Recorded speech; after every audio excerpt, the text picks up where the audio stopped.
When does something become regular enough that you call it a habit in your life? For example, at least 3 to 4 days a week, I go to the gym to work out at 6 a.m. I've done this for a couple of years now, and while I don't necessarily feel happy getting up to go to the gym, the mental effort it takes to force myself to get up and go to the gym now is less than the effort it took a couple years ago when I first started going. I can say with confidence that going to the gym is now routine. Some people might even call it a habit. But how long did it take for it to become a routine or a habit? 21 days? 66 days? 284 days? I have other things I want to do regularly, like get this podcast finished in a timely fashion and not at the last minute every week, or to try to get more shoulder rehab work in every day. I also want to stick to healthier foods, especially on the weekends. How long do I have to do these things before they become routine or habits? We have a lot of habits in our lives. In fact, it's estimated that 50 to 70% of our lives is just made up of regular routines. And it turns out there is a ton of research and internet chatter out there about how long it takes to make a habit stick. And I recently saw a Wall Street Journal article about the science of habit formation, which kicked this podcast off. So let's do a quick mini dive into 4 things. 1, what is a habit exactly? 2, what are the common misconceptions about forming habits? 3, what are some of the more correct science-based realities about forming habits? And finally, how can we use this knowledge to help us create new and better habits for ourselves? And then even maybe I might be able to habit my way out of stopping procrastinating on all these things on my to-do list. Or at least some of these tips can give me some hope. To open this topic, there is a fair amount of conflicting data out there.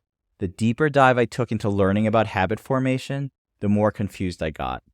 Everyone on the internet seems to be an expert on behavior and habits, and they have their own opinions based on their take on the literature. So if you happen to find stuff out there that contradicts what I'm saying, that's totally fine. None of this stuff is set in stone. My goal here is to try to keep it as simple and practical as possible, which means we're not going to go too far into the weeds about this. The first thing is that there's even debate about what is the definition of a habit. Some researchers argue that many things we do every day are just really regular routines and not habits. So what do they classify the difference between a routine and a habit? Well, technically, they say routines are behaviors that we do regularly or even frequently, but they require mental intention and effort. In contrast, a habit is something that is so automatic that it almost takes effort to actually not do that activity. So right now, for example, I have a routine where I do crossover symmetry every day, which are these elastic bands used to strengthen your shoulders, especially after an injury. And I've done this for probably about 6 weeks. But it does take me a certain amount of mental effort to force myself to do this. That mental effort is what podcaster Andrew Huberman calls limbic friction. Another term for limbic friction is activation energy. This is the motivational force that I need to muster up so that I can get off my butt to do something. And as a quick side note, Andrew Huberman has a great episode on his Huberman Lab podcast on habits formation. It's episode number 53. It is almost 2 hours though, so be prepared for a very deep dive about the neuroscience between behaviors and habits. Anyway, for example, about activation energy, doing crossover symmetry for my shoulders is now a routine, but maybe it hasn't reached the habit level yet. The mental energy to force myself to do this shoulder rehab is certainly less now than it was 6 weeks ago, but it is definitely not ingrained in my daily life at this point, and I would love to drop doing shoulder rehab in a hot minute if I wasn't actually worried about my shoulder. However, for many of our routines, at some point when we do it for so long, the automatic mode becomes so strong that it takes very little activation energy to do it. That's really what a habit is. For example, brushing my teeth in the morning is 100% a habit. It takes almost no mental energy to do it. It would feel weird or even wrong if I didn't do it. That's the definition of a habit. So I would say that me going to the gym in the morning is more than just a regular routine, but it's probably not quite a habit. There's still some limbic friction or activation energy that I need in forcing myself to go, especially on certain mornings. But if I don't go for more than a day or two to the gym, it really does bother me a lot. So anyway, I won't get caught up anymore in the details of habit versus routine. Practically speaking here, my goal is to start good routines, do them until the mental energy required becomes less, And then hopefully these routines will become very close to automatic for me. Whether at that point they're routines or habits, I don't really care about the semantics. I'll just mix up the terms habit and routine for this episode. Okay, so now that we've discussed habit and routines, let's talk about some common ideas about how to form habits. The first most common idea out there is that it takes 21 days of doing an activity for it to become a habit. And this concept actually came from a study by a plastic surgeon back in the 1960s. Dr. Maxwell Maltz wrote a book called Psychocybernetics, which was one of the first self-help books out there. And based on observing his plastic surgery patients after surgery, Dr. Maltz thought it took his patients at least 21 days for them to psychologically let go of their pre-surgical mental image of themselves and then to fully accept their new appearance after surgery. So first of all, this had nothing to do with forming a new habit. And second of all, there wasn't any real scientific data about this. It was really just a surgeon noticing when did people start feeling comfortable with a change about themselves. And then other people picked up this observation and then they started applying it to other things like habit formation. So if this 21-day number is basically just made up, then what is the real number that it takes to create a habit? So based on the best study out there that everyone references, the answer out there is extremely unsatisfying, as most answers in life generally are. And that answer is, it depends. This study in 2010 by Philippa Lally and other researchers suggested it can be as short as 18 days or as long as 254 days for an activity to become a habit. And that's an incredibly huge range, which is not very helpful if you're like me trying to figure out how long you need to make a new habit for yourself. So this study took 96 volunteers and asked them to choose a new healthy eating, drinking, or exercise behavior that they wanted to make a habit. So examples included drinking a glass of water after breakfast to running 15 minutes before dinner. And then these volunteers were asked to report how regularly did they do this new activity. And then they were given a 12-part questionnaire where they measured how automatic this activity became. 39 of the 96 volunteers were consistent enough with their new activity that they were actually evaluated for habit formation. And the average time that it took for these volunteers to report that the activity reached a certain amount of automatic behavior is what the researchers classified as a habit. And this took about 66 days on average. The fastest habit formers took 18 days, and the slowest habit formers took 254 days. So there were 3 takeaways that I got from this study. Number 1, there is a lot of failure when it comes to trying to make a new habit. Only 39 out of the 96 volunteers stuck with this activity well enough to even be studied and make this chosen activity a habit. That means 57 or almost 60% of the volunteers gave up, dropped out, or didn't participate sufficiently to complete the study. So even something simple like eating a piece of fruit for lunch every day is hard for people to do regularly, even when we know it's good for us, and even when these volunteers knew that people were studying what they were doing. The other thing is it took some people 254 days to make this activity a habit. That's a really long time. Even the average of 66 days is a long time. The other takeaway is that simpler and comfortable activities are always easier to make into habits than complex, uncomfortable activities, which is pretty obvious. So the volunteers who chose drinking water after breakfast as their habit choice reached habit status much faster and easier than those who chose running 15 minutes a day after dinner. The last takeaway, interestingly enough, is that being perfect in the activity did not increase the success of turning that activity into a habit. So based on the study results, if people missed an occasional day, that didn't actually translate into less successful habit formation or lengthen the time it took to make an activity a habit. So, all right, we know 21 days isn't true about making habits, and we have some real takeaways from a scientific study about how to make habits. How does any of this apply to what you and I are trying to do to make our lives better? Well, here are a couple takeaways that I took away that I thought was really helpful from the science of habit formation. So the first thing is, let's give ourselves some grace. We know it's okay to fail. In fact, based on the data, failing to make a new habit stick is way more common than succeeding.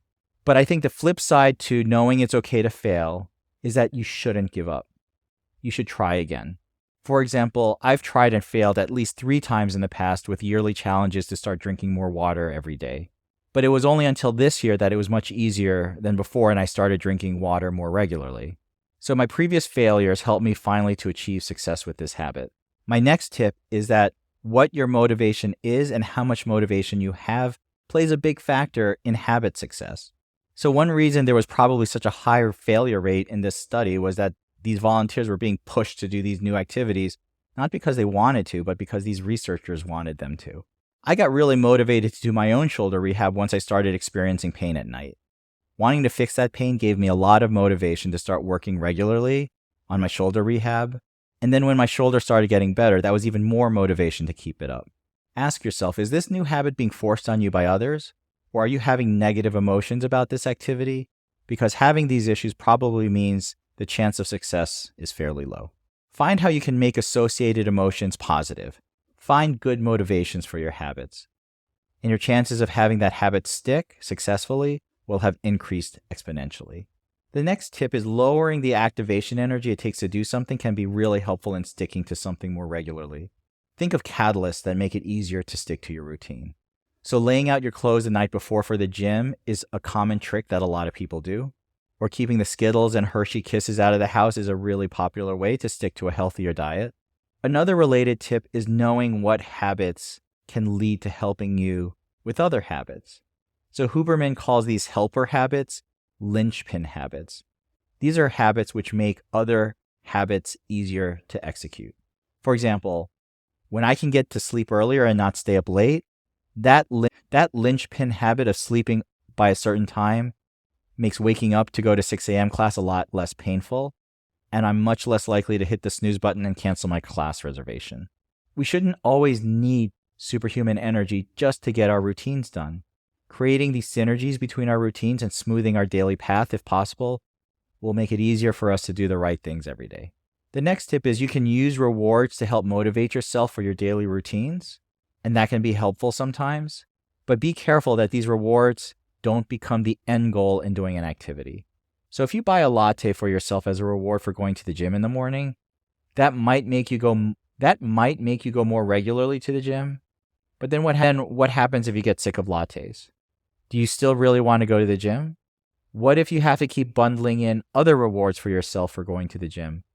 When does that rabbit hole end? At some point, we need to find ways to make the activity itself intrinsically rewarding, where we want to do these things for themselves. Otherwise, these activities will never become habits for us. And finally, the last tip, and I think the most useful for forming new habits, is something you may have heard athletes doing to be successful in their sports: pre-visualization or mental stimulation. So whatever habit you want to do, actually imagine doing that activity, all the little steps from start to finish. And this can be helpful, especially for the more complex routines.